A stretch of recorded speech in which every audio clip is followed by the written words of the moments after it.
터지면 안 될 일이 생겼죠. 앨범 발매 소식이 들려옵니다. 피에스타로 나왔습니다.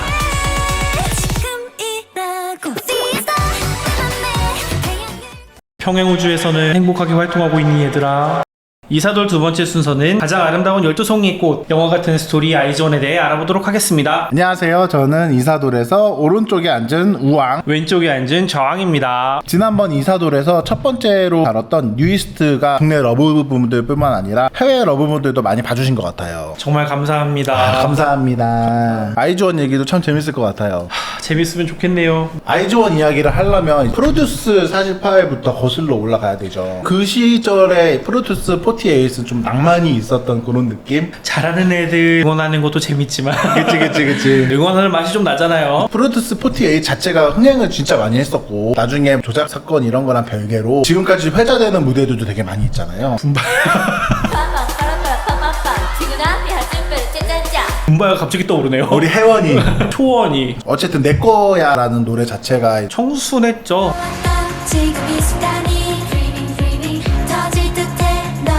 강력직 신입은 살짝 다르다는 느낌을 이때 받았던 게 분명히 힘들었을 텐데 마지막에 카메라에서 그 청순함을 놓치지 않았다. 48에서 아이즈원이 탄생을 하게 된 거죠. 네. 아이즈원 탄생할 때 텔레비전으로 보고 계셨나요? 저희 때 방청 갔어. 비전 여러분들 믿고 보셔도 됩니다. 아이즈원 로고가 딱 나왔잖아요. 어쨌든 그 네. 마지막 회 방송에서 되게 멋있었어요. 12가 Z로 폈다. 그러니까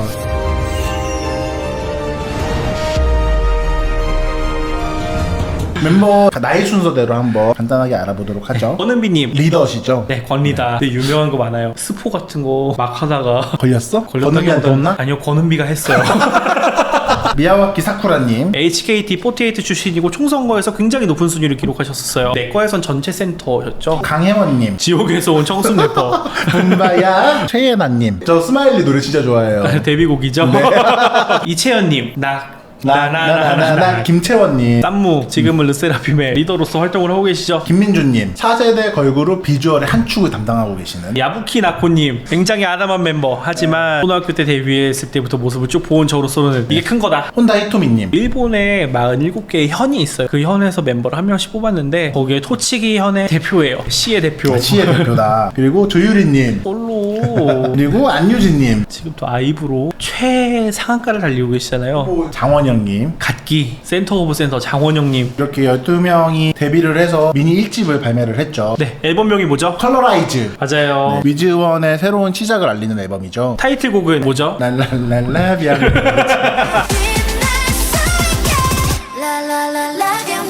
맞습니다. 라비앙 로즈로 데뷔를 했어요. 네, 대중분들한테 눈도장을 아주 잘 찍었죠. 네, 제가 이때 쇼케이스를 갔는데 팬덤명을 처음으로 발표를 했죠. 위즈원. 이름이 생겼다. 발매를 하고 신인상을 아주 그냥 싹쓸이를 했어요. 2달 만에. 네, 뭐 엠카로 바로 첫 데뷔 앨범이 1위를 했습니다.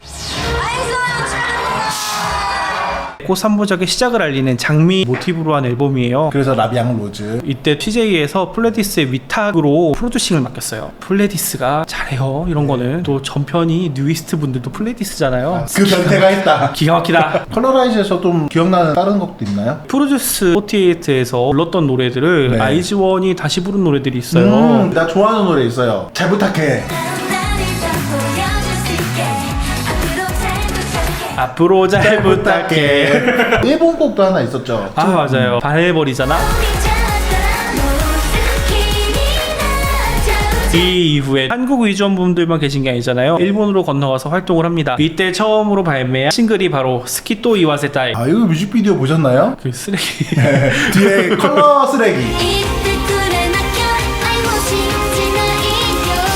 컬러풀한 쓰레기들 장에서 휘날리면서 노래 부르고 있잖아요. 또 멤버 색깔로 된 코트를 입고 춤을 췄던 기억이 있어요.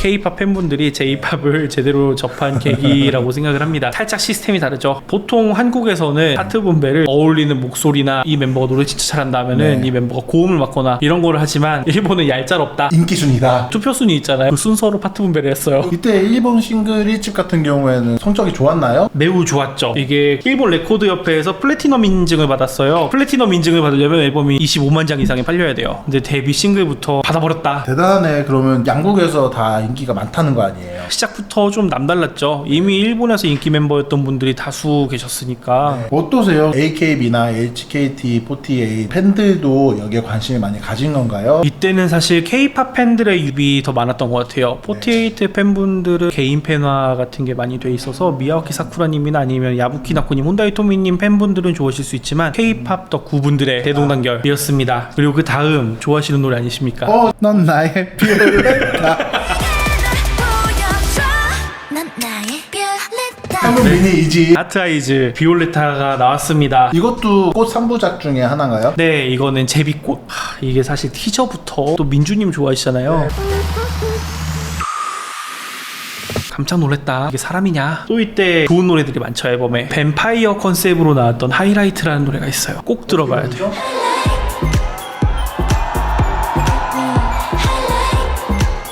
이때 첫 콘서트를 했어요. Eyes on Me. 네, 이것도 영화관에서 영화 개봉도 했잖아요. 언제가 제일 행복했어? 이렇게 꼽으라고 한다면 지금 이 순간도. 이 다음에 코로나가 터지게 되면서 한국 위주원 분들이랑 오프라인으로 봤던 마지막 무대였어요. 이 이게. 콘서트가요? 네, 참 아쉽죠. 그리고 나서 일본으로 또 건너갑니다. 이 노래 알아요. 일본 싱글 이지 부에노스 아이레스.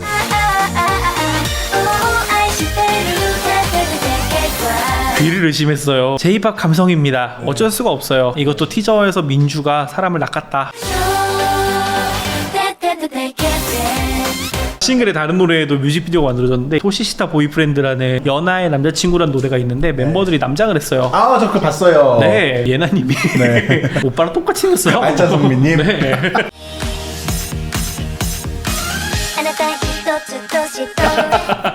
그리고 나서 한국으로 다시 돌아왔나요? 아닙니다. 일본에서 한 번 더 활동을 합니다. 이때 나온 노래 뱀파이어. 뱀파이어 컨셉을 좋아하나 봐요. 티저랑 이런 거에서 보고 와 진짜 미쳤다.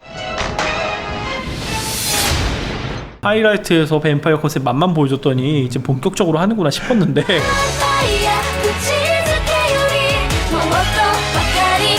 J-팝 감성이 아주 듬뿍 들어간 좋았습니다. 근데 저는 시작할 때 예나님께서 첫 안무를 할 때까지가 좋았다. 근데 이때 그러면 일본에서 2연속으로 활동을 했던 거네요? 네, 이때 아마 일본 투어가 겹치면서 싱글 발매를 해서 같이 맞췄던 것 같아요. 와, 그럼 한일 양국에서 다 콘서트를 네. 와, 이거 데뷔한 지 1년도 안 돼서 일어난 성과인 거잖아요. 네, 맞죠. 그리고 나서 터지면 안 될 일이 생겼죠.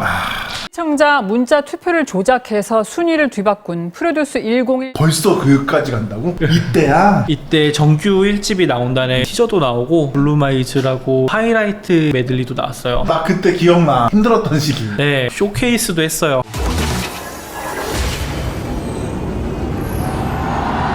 근데 앨범 발매 직전에 이게 터집니다. 앨범이 안 온다고 맨날 뭐라고 하는 거예요, 저한테. 앨범을 샀는데 이게 올지 안 올지 모르겠어요. 이러는 거야.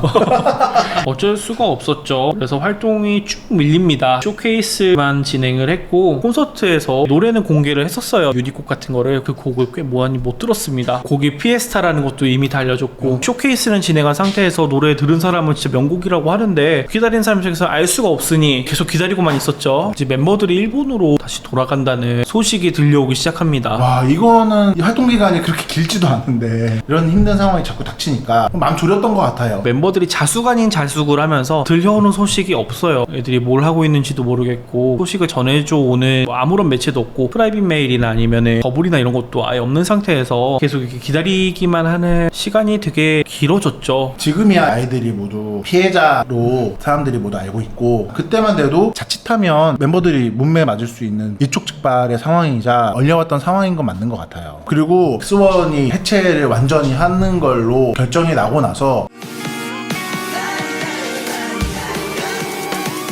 위즈원 여러분들도 아이즈원이 같은 수순을 밟는 거 아니야? 하는 위기의식이 좀 있었던 것 같아요. 저도 이때 살짝 반포기 상태였다고 보는 게 맞을 것 같아요. 해체는 할 수도 있으나 노래는 내줬으면 좋겠다라는 생각을 어렴풋이 하고 있었습니다. 근데 이때 일본인 멤버들이 일본으로 안 들어가고 한국에서 계속 연습을 했다고 하더라고요. 사건이 마무리가 어느 정도 되고 앨범 발매 소식이 들려옵니다. 피에스타로 나왔습니다. 하지만 이때 또 전 세계적으로 비보가 또 들려왔죠. 코로나 앨범을 냈는데 조작 사건, 코로나 양쪽에서 집중 타격을 하는 느낌이에요. 이때 너무 운이 없었죠. 우리 위주원분들도 이때 사실 콘서트나 이런 거 많이 기대하셨을 텐데 사실상 그럴 수가 없었습니다. 근데 이 한국을 또 얼마나 열심히 연습을 했겠어요. 그렇죠. 피에스타 이전에 아이즈원 안무만의 특징이 있었어요. 타이밍 안무 같은 게 많아서 파도 타기 형식으로 멤버들이 이제 안무 순서를 따다다다닥 이어가는 그런 안무들이 많았는데